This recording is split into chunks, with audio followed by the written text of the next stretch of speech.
حضرت موسیٰ علیہ السلام نے پتھر سے پانی نکالنے کے لیے اپنا عصا پتھر پر مارا تو پانی نہ نکلا۔ اللہ تعالیٰ کی طرف سے آواز آئی، اے موسیٰ درود پڑھو۔ حضرت موسیٰ علیہ السلام نے درود شریف پڑھ کر دوبارہ عصا مارا تو پانی کا چشمہ جاری ہو گیا۔ ایک شخص دربار رسالت میں حاضر ہوا اور دوسرے شخص پر دعویٰ کر دیا کہ اس نے میرا اونٹ چوری کر لیا ہے، اور 2 گواہ بھی لے آیا۔ ان دونوں نے گواہی بھی دی۔ نبی مکرم صلی اللہ علیہ وآلہ وسلم نے اس کا ہاتھ کاٹنے کا ارادہ فرمایا تو مدعی علیہ نے کہا، یا رسول اللہ صلی اللہ علیہ وآلہ وسلم، آپ اونٹ کو حاضر کرنے کا حکم دیجئے اور اونٹ سے پوچھ لیجئے کہ اصل حقیقت کیا ہے۔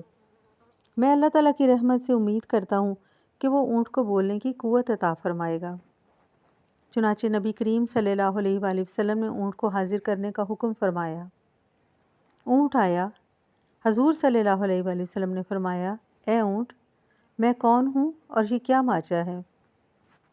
اونٹ صاف آواز میں بولا، آپ اللہ کے رسول صلی اللہ علیہ وآلہ وسلم ہیں اور حق سچ نبی ہیں۔ اس میرے مالک کا ہاتھ نہ کاٹیں، کیونکہ مدعی منافق ہے اور دونوں گواہ بھی منافق ہیں۔ انہوں نے حضور صلی اللہ علیہ وآلہ وسلم کی عداوت اور دشمنی کی بنا پر میرے مالک کا ہاتھ کٹوانے کا منصوبہ بنایا ہے۔ نبی مصطفیٰ صلی اللہ علیہ وآلہ وسلم نے اونٹ کے مالک سے پوچھا، وہ کون سا عمل ہے جس کی برکت سے اللہ تعالیٰ نے تجھے اس مصیبت سے بچا لیا ہے؟ اس نے عرض کیا، یا رسول اللہ صلی اللہ علیہ وآلہ وسلم، میرے پاس کوئی بڑا عمل نہیں ہے، لیکن ایک عمل ہے، وہ یہ کہ میں اٹھتے بیٹھتے حضور صلی اللہ علیہ وآلہ وسلم کی ذات گرامی پر درود پاک پڑھتا رہتا ہوں۔ حضور صلی اللہ علیہ وآلہ وسلم نے فرمایا، اس عمل پر قائم رہ، اللہ تعالیٰ تجھے دوزخ سے بھی یوں ہی بری کر دے گا جیسے تجھے ہاتھ کٹ جانے سے بری کیا ہے۔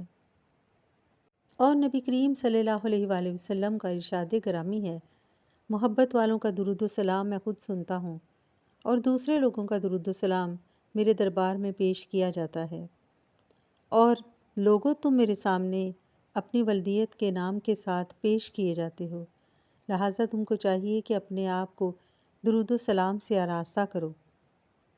اللہ کے حبیب صلی اللہ علیہ وآلہ وسلم کے الفاظ مبارک یہ بھی ہیں کہ میں درود پاک کو نور کے سفید صحیفے میں محفوظ کر لیتا ہوں۔